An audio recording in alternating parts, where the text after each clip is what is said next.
cultural awareness and sensitivity for law enforcement.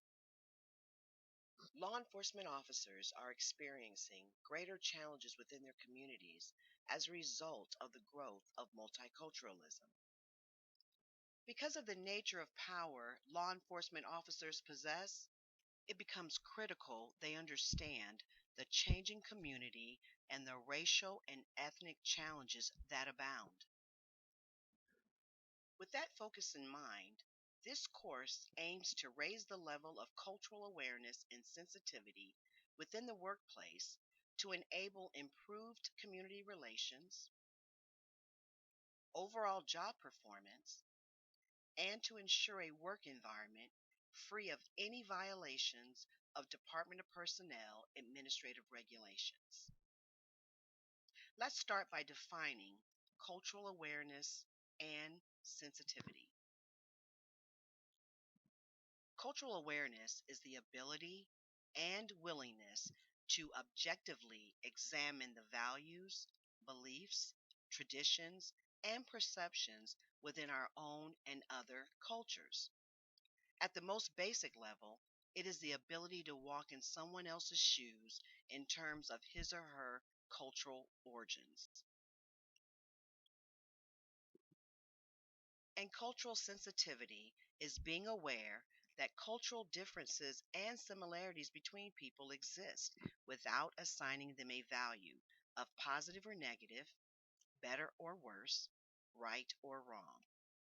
It simply means that you are aware that people are not all the same and that you recognize that your culture is no better than any other culture. Concepts of cultural awareness. Cultural awareness is an essential skill in the provision of culturally appropriate interactions or services. Cultural awareness is the basis for successful communication between people of different cultures. It involves being able to step back from yourself and become aware of the values and beliefs that affect behavior. That is, your behavior and the behavior of others. Cultural awareness doesn't require you and I to become experts in every culture or have all the answers. Rather, cultural awareness helps us explore cultural issues with people of different cultures with more sensitivity. Before we can understand the impact cultural awareness has on our everyday lives, we must first understand the basic nature of culture. Culture is a set of learned values, assumptions, and norms which we share to varying degrees with the members of the groups we belong to. Culture influences the way group members perceive, think, and act. The complexity of culture can best be explained by comparing it to an iceberg.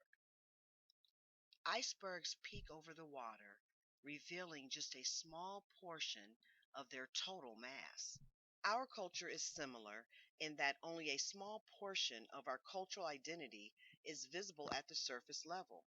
For example, our language, nonverbal communication styles, and our cultural rituals. As you can see, these observations make up just a fraction of our individual cultures. That is 20%. Just like with the physical iceberg, our cultural iceberg contains essential characteristics beneath the surface. As we begin our descent down to the somewhat less visible but still accessible through questioning and interpretation are our behaviors that are associated with our individual cultures. For example, our communication and listening styles. As we dive even deeper, beneath the visible observations of our culture are more personal or individual experiences, such as our communication and listening styles. These consist of our values and norms. They address the question of why cultures teach people to act in one way but not another. Values are ideas or beliefs to which we attach strong emotions. We each have our own unique value system that is influenced by our upbringing, our group memberships, our peers, and our personal choices. The connection between an officer's values and conduct. An officer's values and beliefs affect his or her conduct. An officer's conduct affects community perceptions of law enforcement. Community perceptions affect an officer's conduct. Understanding cultural differences will make the job easier. We know that what we value has an impact on what we believe. Norms can be seen as the practical embodiment of our individual and or groups' shared cultural values. They are the right and wrong way of doing things that people routinely live by. Whether they're written down or simply implicit, norms separate the acceptable from the unacceptable. And finally, at the very deepest level of the iceberg lie our basic truths or assumptions about human identity and our ways of thinking. We accept to a greater or lesser extent the core assumptions or basic truths of our cultural groups without any conscious awareness of doing so. Cultural misunderstandings occur when our individual cultural values and beliefs collide with other individual values and beliefs. As the illustration depicts, a cultural misunderstanding between two different cultures can lead to unfortunate results. Many of the situations where we apply negative labels or blame people from different backgrounds of being difficult could be attributed to our general lack of awareness about our own culturally influenced expectations about the so called right way of doing things. For example, people from some cultures naturally assume that failing to complete a task on time indicates laziness or ignorance, or that insisting on having the entire extended family by the hospital bed indicates a desire to be difficult. After all, they mean these things in their own culture.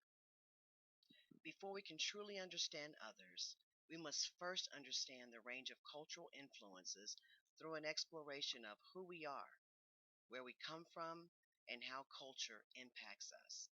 Only with this self awareness can we begin to move beyond our deep and unspoken assumptions that our way of looking at things is the norm. Developing cultural self awareness requires that we, number one, identify and explore the range of cultural influences that impact you as individuals or group members. And number two, develop an awareness and understanding of our own basic values, attitudes, assumptions, and behaviors. And number three, learn to recognize our cultural red flags. Those are the labels we apply to people from different cultures when we're faced with unexpected or inappropriate behavior. Now let's look at this process in more detail. Number one, identify and explore the range of cultural influences that have an impact on you. Cultivating the ability to reflect on, identify, and make explicit the cultural influences that impact each of us is a vital element in developing cultural sensitivity. There are an array of different tools you can use to assist you in identifying your individual cultural influences. Diagramming is just one of them. Let's take a look. In this example, the individual completing the culture diagram has chosen to highlight their nationality, religion, and gender, amongst other things, as key influences on his assumptions and values. Each petal describes a different cultural or social group to which the individual belongs. Others might identify very different petals. And at the center of all these groups lies the individual, you, influenced not only by these many different cultural groupings, but also by personality and life experience. Armed with this information about ourselves and others, we can begin to move from seeing individuals as distinct from their environment towards seeing them in context, intimately connected with the cultures in which they exist. Awareness is the first step toward cultural self awareness. Number two of the process, Develop an awareness and understanding of your own basic values, attitudes, assumptions, and behaviors.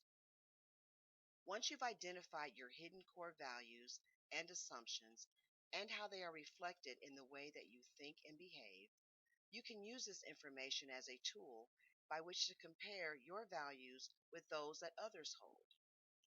It is only in comparison that the true nature of our values and beliefs become apparent. This comparison implies an acceptance that culture affects everything we do and an understanding that although part of us is personality, part is also human nature and part is culture. Identifying your own core values requires effort and determination, even if the questions that we need to ask are fairly clear. What are the various things that have impacted on me to make me the person I am? How much of what I do is truly me? How much of what I think and do is a consequence of my background and culture? The fundamental aim here is to build up a picture of our own beliefs, feelings, attitudes, and behaviors so that we may understand how these are likely to affect the way in which we interact with people from very different backgrounds.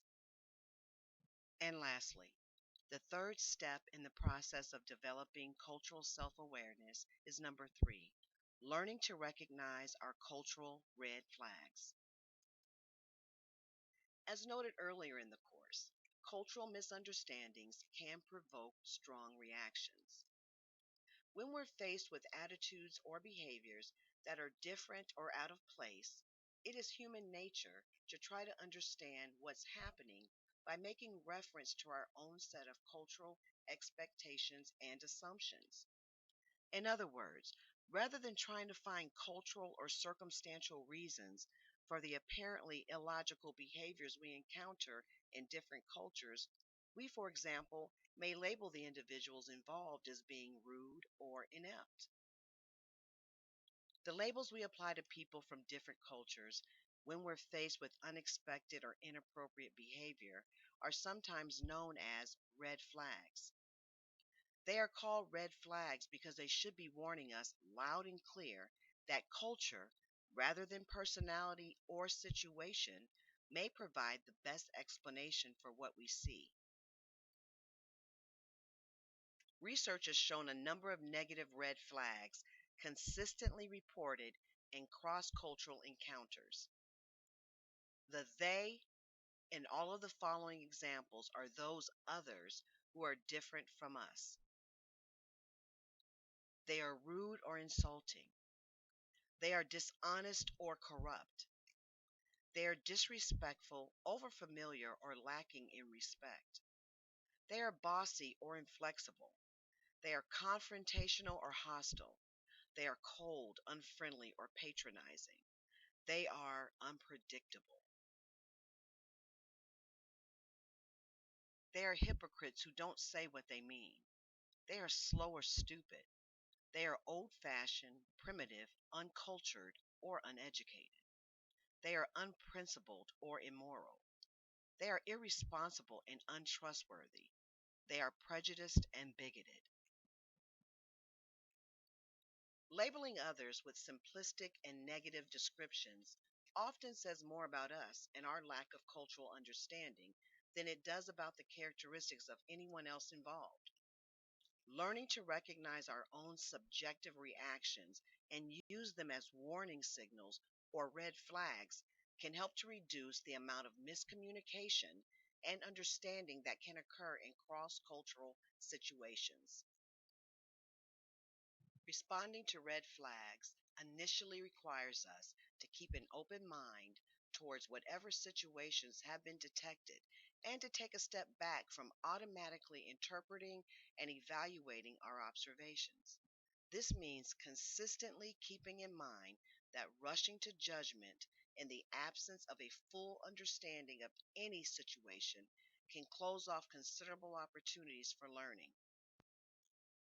Once we recognize the presence of red flags, we can use this insight as a cue to identify the perceptions that led to these labels check their veracity, and where necessary, find a more productive way of looking at the situation.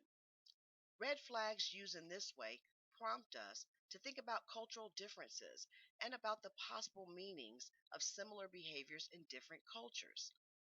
Our own reactions and those of others should serve as warning signals that further analysis may be required in order to fully understand the situation we are in and the people we are with. When we interact in cultural situations, a lack of awareness can lead to bad or poor decisions. A lack of cultural awareness can lead to discrimination and or harassment. For those who don't understand why a joke or comment about someone's race, religion, disability, age, or sexual orientation is disrespectful, simply telling them how to act respectful isn't going to go deep enough. Cultural awareness and sensitivity is achieved by identifying and understanding the needs and behaviors of people we work with and serve. Being indifferent or disrespectful regarding cultural differences can lead to discrimination. Discrimination is the act of treating a person or a group of people less favorably or unfairly on the grounds of one's protected class. The following categories of protected classes are the foundation of the Department of Personnel discrimination and harassment policies. The protected classes are race, color, disability, ancestry, sex, gender identity or expression, genetic information, marital status, sexual orientation, age, national origin, and religion. People tend to discriminate against what they do not know or what looks different. Discrimination is often embedded and deeply rooted in our culture and in our mind, and we tend to judge people and situations on the basis of our own prejudices and perspectives of the world. Cultural awareness is observing one's reactions to people whose cultures differ from one's own and reflecting upon these reactions. Harassment can also be a consequence of cultural disrespect. Harassment is unwelcome conduct that is based on a person or group's protected class or classes. Harassment describes a behavior that a person finds offensive, aggravating, or otherwise unwelcome. It is unacceptable behavior. Harassment usually involves a pattern of behavior, something that occurs repeatedly over time. Let's look at a couple of examples of harassing behavior.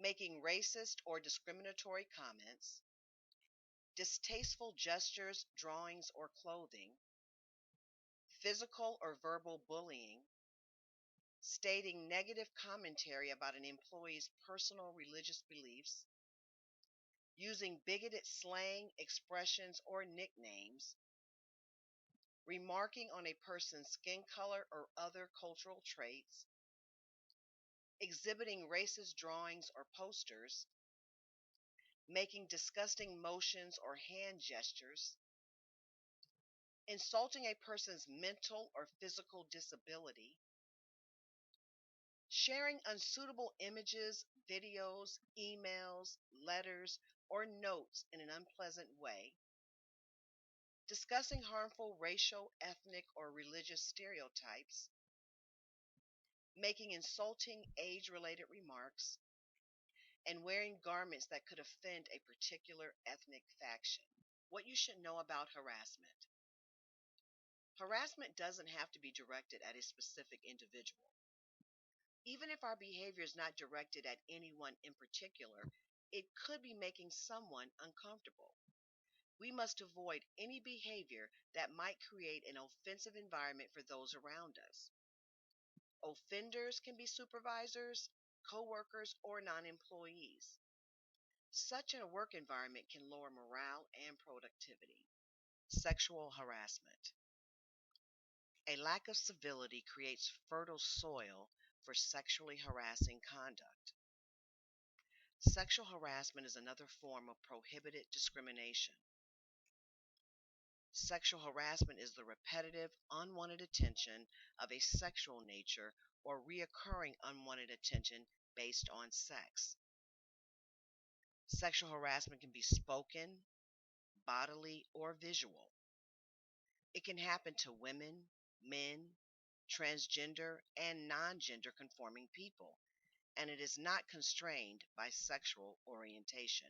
Examples of sexually harassing behavior: sharing sexually unsuitable images or videos, such as pornography, with other employees, sending suggestive written correspondence, either traditionally or electronically, continually asking a person out for social events like a date, sharing vulgar jokes, gazing at a person in a sexually suggestive or distasteful manner, making sexual remarks about appearance or body parts, trying to or actually kissing or fondling, sexual glances such as leering or ogling with distasteful overtones, cornering or rough treatment of an employee, stroking or massaging oneself sexually around another person, practical jokes like exposing underwear or body parts, unsuitable touching such as pinching, stroking, rubbing, or persistently brushing up against another person, asking questions about a person's sexual past or their sexual orientation, voicing offensive comments regarding a person's sexual orientation or gender identity. All employees of the City of St. Louis are expected to treat others with dignity and respect. As a result, discrimination and harassment are prohibited and are both violations of the Department of Personnel Administrative Regulation Number 103, the Equal Employment Opportunity Policy and Complaint Procedure, and Administrative Regulation Number 113, the Policy and Complaint Procedure Against Harassment. The policies establish a system to assist the City of St. Louis with identifying and resolving conditions that could result in legitimate complaints of discrimination and or harassment. The policies also establish a procedure that will ensure alleged acts of discrimination and or harassment are brought to the attention of supervisory and management personnel for a timely investigation and resolution. And lastly, the policies serve to provide a means by which an employee in the classified service who believes he or she has experienced discrimination and or harassment can file a complaint. Protection against retaliation. Administrative Regulation Number 103 and Administrative Regulation Number 113 both prohibit retaliation against employees who: 1. File complaints of discrimination and or harassment; 2. Who report the discrimination and or harassment of another employee or individual encountered in the workplace; or 3. Who cooperates or participates in an investigation of a discrimination and or harassment complaint. For example, an employee who testifies about the sexual harassment he witnessed is protected against retaliation under both Administrative Regulation Number 103 and Administrative Regulation 113, even if he was not subjected to the harassment himself. Increasing our understanding and knowledge of administrative regulations numbers 103 EEO and 113 harassment can prevent conflicts that can lead to incidents of discrimination, harassment, and retaliation. It is now time to check your understanding of the Department of Personnel Administrative Regulations. Knowledge check number 1. An officer is told by his superior to tone down his gayness in order to secure a promotion. Could this violate Department of Personnel Administrative Regulation Number 103, EEO Policy and Complaint Procedure? If you answered yes, you are correct. Department of Personnel Administrative Regulation Number 103 The EEO policy and complaint procedure prohibits discrimination on the basis of sexual orientation. Knowledge check number 2. A new Muslim officer has been given the nickname Osama bin Laden by his coworkers. He laughs it off in front of them, but privately he expresses his dislike to his partner. Could this violate Department of Personnel Administrative Regulation number 113, the policy and complaint procedure against harassment? The answer is yes. Department of Personnel Administrative Regulation number 113 prohibits harassment on the basis of a person or group's protected class or classes of religion and ethnicity. Knowledge check number 3. A lieutenant often uses racially derogatory slang terms to describe other officers who are minorities. She makes the comments when they're not around. Could this behavior violate Department of Personnel Administrative Regulation number 113, policy and complaint procedure against harassment? The answer is yes. Department of Personnel Administrative Regulation 113 prohibits verbal harassment, including the use of derogatory terms related to race. Knowledge check number 4. During an office Christmas party, one of Officer Brown's colleagues asked him out on a date, which he declined. Soon thereafter, he began receiving pictures and emails from his coworker that were sexual in nature. Once again, Officer Brown informed his coworker that he was married and was not interested in dating her. Nevertheless, he continued to receive the inappropriate pictures and emails even after asking her to stop. Could this behavior violate Department of Personnel Administrative Regulation number 113, policy and complaint procedure against harassment? If you answered yes, you are correct. The sending of pictures and emails which are derogatory and offensive and relate to sex is prohibited under Department of Personnel Administrative Regulation 113. Cultural awareness is an important skill in helping employees recognize and respond to harassment and discrimination so that it doesn't influence business decisions or interfere with their ability to work successfully alongside people with different backgrounds, genders, cultures, lifestyles, and beliefs. Social media and law enforcement. Modeling cultural awareness and sensitivity across all aspects of our lives, both professionally and personally, is imperative for law enforcement. This especially holds true when communicating through social media. Social media, despite its usefulness as a communication and investigative tool, is full of traps and pitfalls for any law enforcement officer.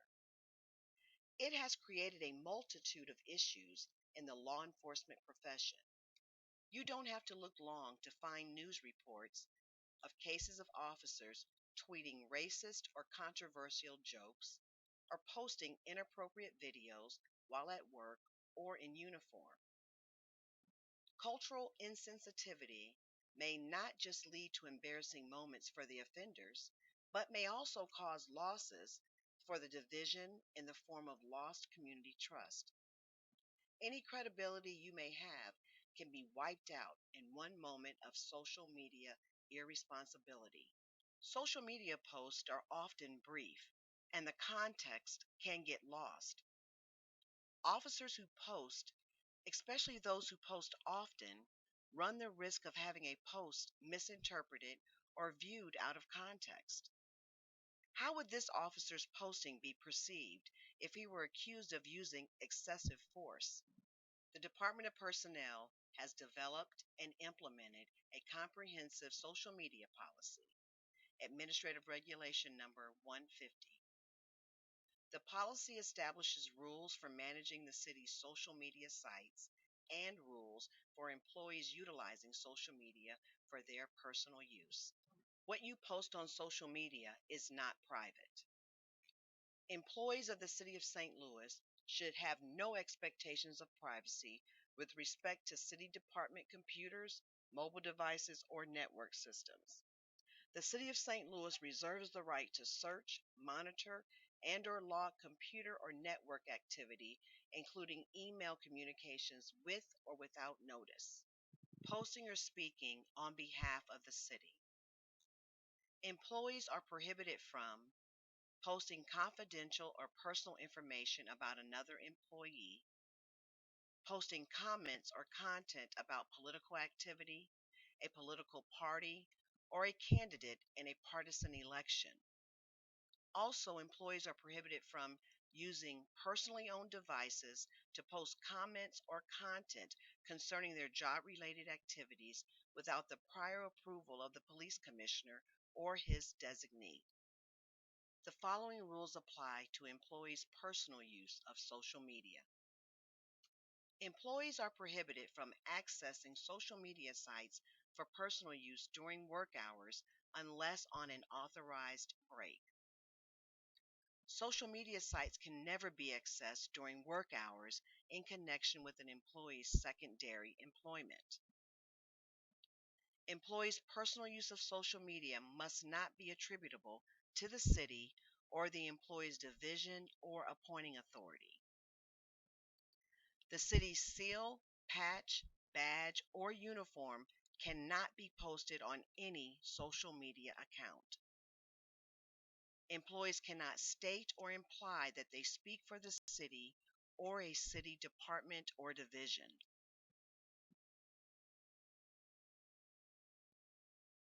Social media can also have an impact on workplace harassment.